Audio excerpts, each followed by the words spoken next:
But I'd like to introduce now Karl Barkley from Operation Good Oil. They were together at Marsden Point. They have different ways of looking at it. I reckon Karl could probably talk for just as long as Brad has done. But he's only got 5 minutes. We'll give you 10, okay? I'm an engineer by trade. I'm 65 years old. I've been engineering most of my life, and I've been farming as well. And like Brad, I was concerned about Marsden Point, but my concern started about 5 years ago when I was at Pike River and I was seeing all the information coming out about Marsden Point, and they were talking about closing it way back then. And I was at Wellington with Brad. I was there for 23 days. I was the man that looked after the toilets, where I didn't see much of the activity. I didn't enjoy much of the activity. My job was to keep that place going, because one thing the police tried to do was shut down our sanitation and our sanity. When I arrived and the crowd started arriving, I could see straight away that the poor guys that were coming in the trucks to service the toilets had no way of doing what they were doing and keeping the thing operating, because they needed to change toilet papers and sanitisers and keep the things at a level that was safe for the people to use. And that's where I stepped in. And I did it because we needed somebody to do it. And that's the way I work. And that's why Brad knows when I do something, that's what I do. So, thanks enough. So when I arrived at Marsden Point, I helped it out at, up at the, mainly at the base camp at Waipu. I went up to Marsden Point at the gate occasionally. At some stage I decided, so I'm not just being classed as a protester, I'll buy some shares in this publicly listed company. And they can't say, oh, bugger off, you're a protester. I actually own the place. And that's what my campaign is now. You can all be part of this refinery. It's a publicly listed company. The government tried to tell us it was a private company and they had nothing to do with it. My hat that I'm wearing at the moment says Ampel Australia.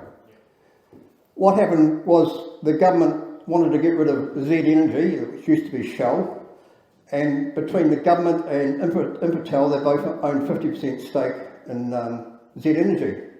So they put it out in the market, and Ampel come along and said, yeah, we'll buy that, we're quite keen on that. The biggest fuel distributor across New Zealand, had most of the big fuel tanks at all the ports, had control of the pipeline from Marsden Point, which supplied 40% of fuel to Auckland, and Northland was road transported out of the refinery. Oh, we've got a lot of control here. So the conditions of purchase from Ampel said, we'll buy it, but you've got to close the refinery down. Are you aware of that? The documents are out there. There's lots of documents out there. That's what, as Brad said, that's what Operation Good Oil is doing, along with a few other people. We're gathering a lot of information out there.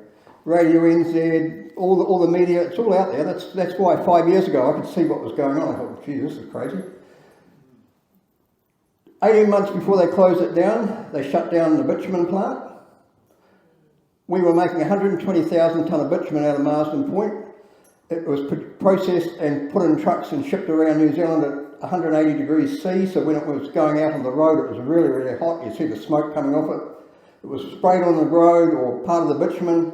That was the sealer that made it stick to the road. When it cooled down, it went hard as the hops of hell. Those roads have lasted for 30 to 50 years. Then they got rid of Marsden Point's bitumen. They started having to import this stuff. There was people importing 50,000 tonne. So there's between 150 to 170,000 tonne now being imported. They've changed it from being a hot process to a colder process, and it's a water-based process. What does New Zealand have? What does Auckland have a lot of lately? Water. You cannot put a product on the road that's going to have heavy transport or any sort of transport running across it if you've got a lot of water going on it, can you? That's the major problem. The other problem, the CO2 is now having to be imported where it came out of the stack at Marsden Point. Bock Gas put in a $50 million recovery plant to extract that out and process it for health use and industrial use.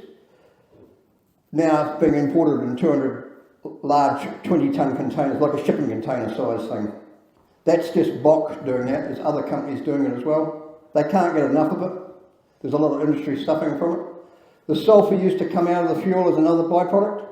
That's having to be imported. It's used for fertiliser. I don't like the fertiliser, but people use it. The other thing with sulphur, it makes gunpowder. Gunpowder is what you need to protect your country if you go to war. I just sort of realised that recently, actually. So we've got byproducts. We've got the bitumen, we've got the sulphur and the CO2. Now the fuels, Brad was talking about the airlines complaining they've had 3 shipments of contaminated fuel. Not 3. Most of the shipments that are coming in are contaminated. You're listening to the Heather Duplessis Allen Drive podcast. Now, for the 3rd time since Marsden Point closed, a bad batch of aviation fuel has been delivered to Air New Zealand and Jetstar, and the airlines are pretty cross about this. They're demanding answers. Because that pipeline, that 10-inch pipeline coming from Marsden Point to Wiri, they have been, I've been told this by several people in the industry, cleaning those filters. Well, it started with twice a week. I've been told now every day. Now, Air New Zealand picked this up right at the beginning that they were having problems at the airport with fuel that was coming in, and they said, we've never had this problem before. We can't get enough of these specialist filters at the airport. And it carried on. What's happening is these tankers are taking 18 to 22 days to get here to New Zealand from about 7 different refineries around Asia Pacific. So these ships are taking 18 to 22 days to get here. They're getting shaken up in the sea. So when they arrive, what's the condition of that fuel like? Any of the contamination that's in the bottom of the tanks, which is usually about 10%, has been shaken up in that whole shipment. When they processed fuel at Marsden Point, it used to sit in a tank for 2 weeks as it settled down from the processing. And when they were happy with that spec and clear of any contaminants, it was then on ship to the next lot of tanks to be put in the pipeline or across the road into the road transport, or pumped out to the ships, the 2 coastal tankers, which would cart it around New Zealand. We didn't have the contamination back when Marsden Point was going. We had a bitumen which was high quality at 1/3 of the cost of the ship we're importing now. They could have doubled our New Zealand price and still been a 1/3 cheaper than this imported ship. Now this all goes back further than this, because when Bill English's government was in power, they said we're going to build more roads cheaper. You can't build quality cheaper. You've got to cut back on quality to get cheaper. That's where a lot of these problems have come from. They've been accepting that we'd get a lower grade of the products. I don't know how long this poor quality has been happening, apart from when Marsden Point finally got out of it. Were the imported stuff poor quality back then as well? We need to find this out. To fix the problem now, we can't go around patching up those potholes, because the potholes are crap. We've got to rip the whole road away, refix the gravel underneath it, and then redo the road. It's going to cost us billions and billions of dollars. A lot more than they've given you in your tax cut the last 18 months or whatever it was. With my campaign, I've just spent 2 months in the South Island travelling around, getting the word out there. Join up through Sharesies. If you're already in the share market, just get your share broker to go look up Channel Infrastructure. CHI is its clicker number. Originally, we were asking people to buy 100 shares, just so you had a good number, so you could say, yeah, I'm a shareholder. My plan is to get 1,000 people to become shareholders and let me know you've done it. Email me that you've done it. And those 1,000 people will go and find another 10, and we have 10,000 people. They find 10, all of a sudden we've got 100,000 people. That's the only way we're going to get control of this, because none of the politicians want to help us. I've been bantering Seymour for a while now.